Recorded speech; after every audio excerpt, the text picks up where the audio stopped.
There's a paradox at the heart of the American economy today, a story that doesn't really add up. We are told that America is more productive and wealthier than ever. And in one quarter of the country, that's true. But look at this. The real value of our federal minimum wage peaked more than 50 years ago, in 1968.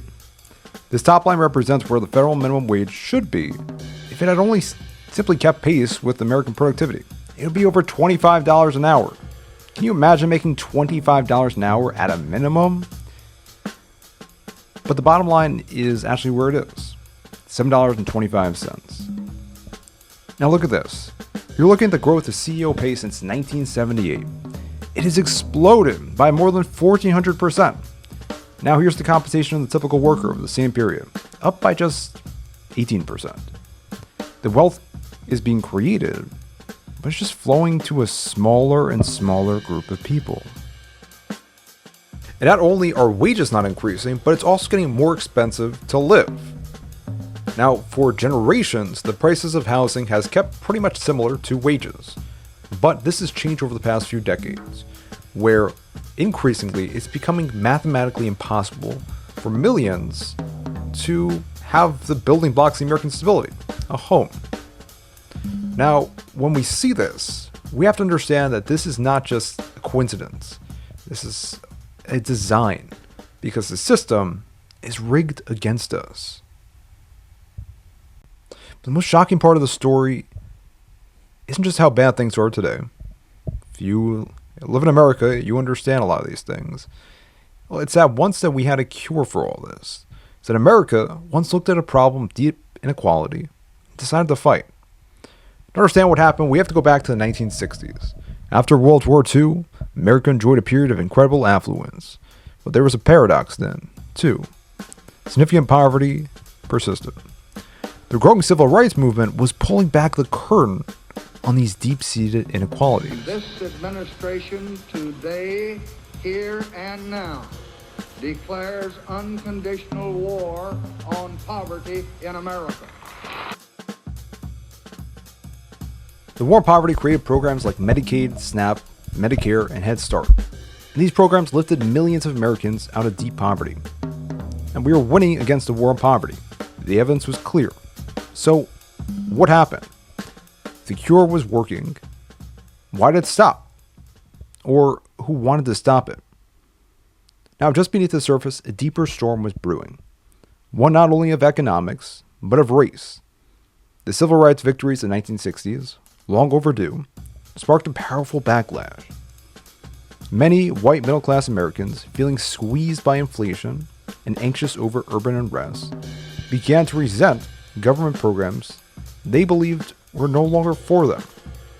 They called it the silent majority, Americans who were uneasy with the pace of social change and wanted to return to what they saw as traditional values.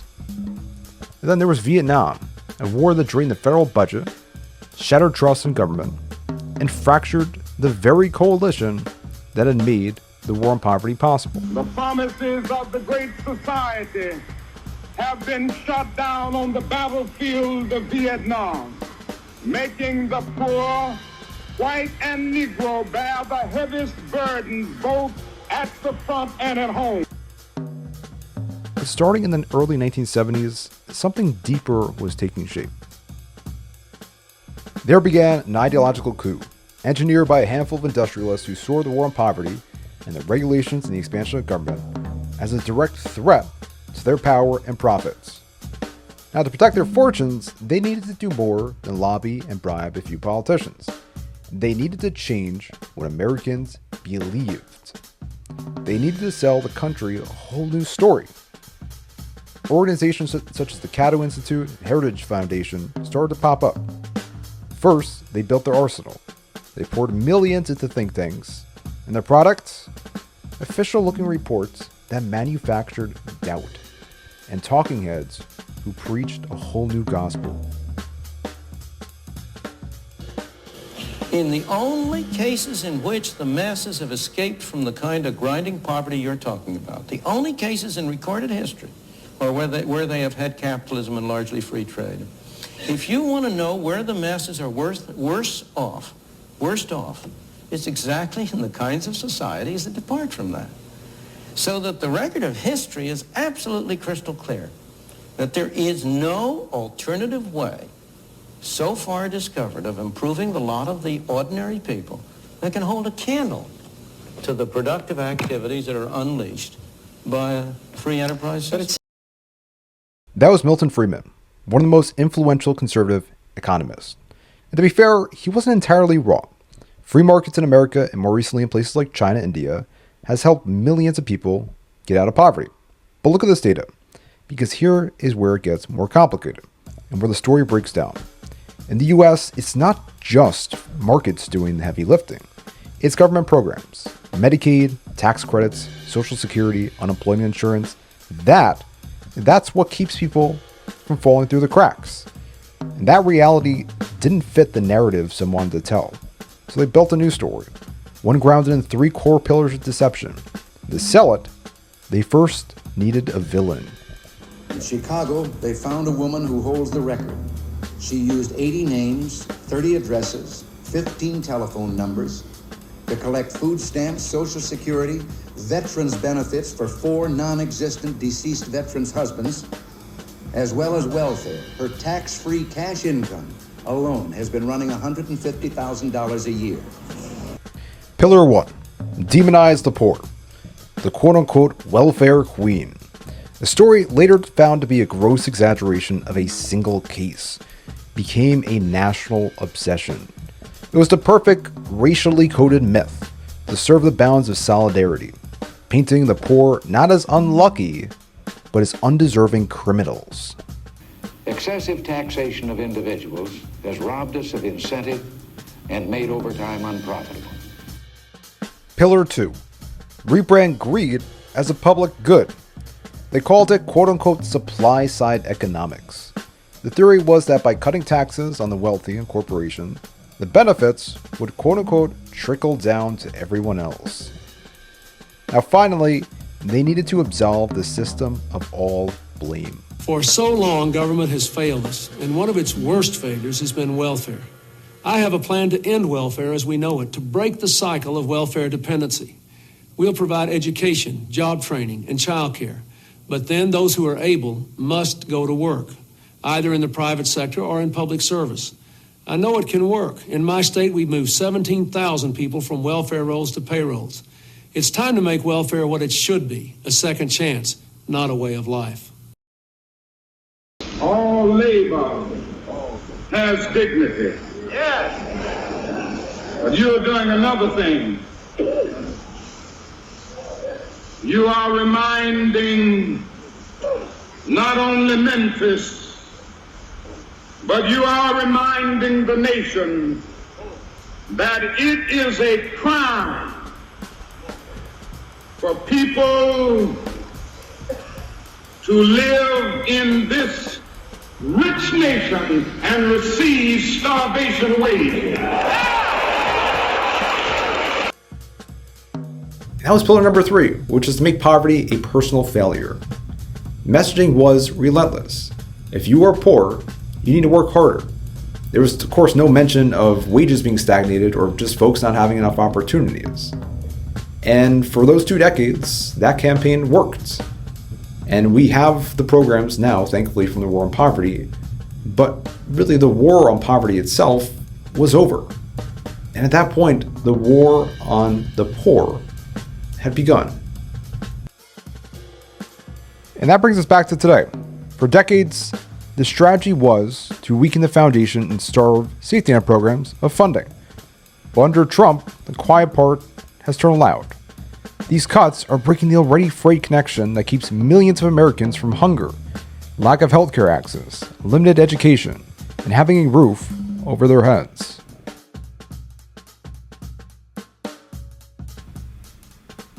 Okay, here's a question you may be asking.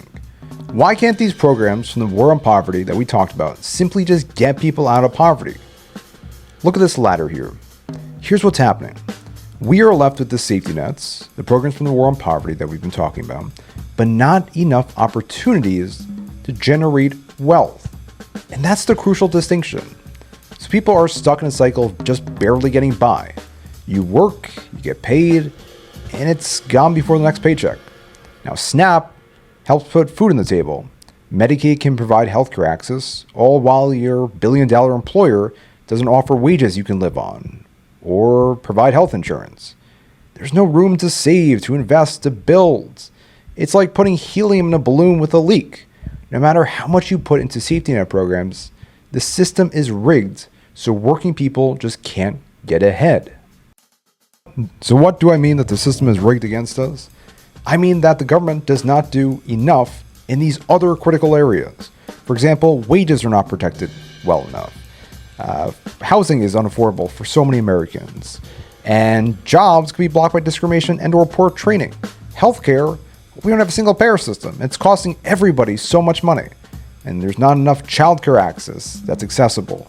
And unions have been weakened over the past few decades. And corporations and billionaires have too much power in our legislative system. Now, these things are preventing people from getting out of poverty and preventing people from generating true wealth. And all these different things have been weakened or left out entirely over the past few decades. So here's a lie we've been sold. That welfare, SNAP, housing vouchers, Medicaid, this is what's breaking the economy. That helping poor people, it's just too expensive. Now the cost of all this is about $1 trillion a year. This is a lot of money. But here's the thing. When you zoom out, the picture changes. Because we spend nearly $1.9 trillion every single year. Most of that goes to very wealthy individuals and large corporations. Now this is almost twice what we would spend helping struggling families. And yet where's the outrage in Congress? Not aimed at the yacht owners or the tax shelters. It's aimed down here at the people using SNAP cards to buy groceries. We've been told to blame people at the bottom, while the real money, the real welfare, flows upward. This is not just economic imbalance, it's a moral one. We didn't run out of money for housing or healthcare. We choose to subsidize the wealthy instead of building stability for the majority. The result for Black and other non-white communities is a predictable and shameful racial wealth gap. The thing I want you to understand is this, that it didn't cost the nation 1 penny to integrate lunch counters. It didn't cost the nation 1 penny to guarantee the right to vote. But now we are dealing with issues that cannot be solved without the nation spending billions of dollars and undergoing a radical redistribution of economic power. So, what's the lesson here? It's simple.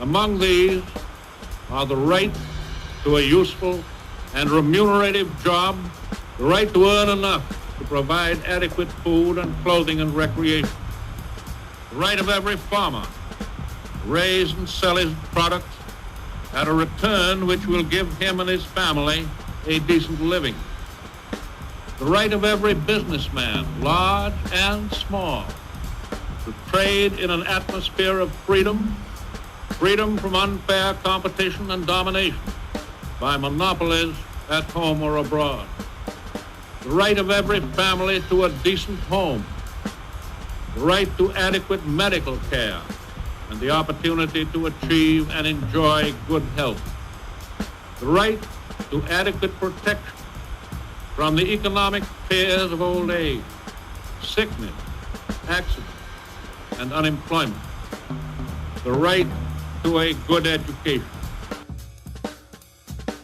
We have to reclaim the vision that FDR had for this country, that every American deserves those foundational rights that he talked about. That's one of the most important things I learned throughout making this video.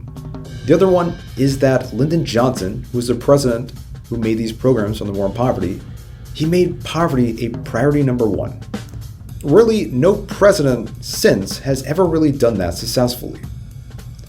That kind of shows us that for elected officials, poverty is a choice of whether they have the will or not to do it.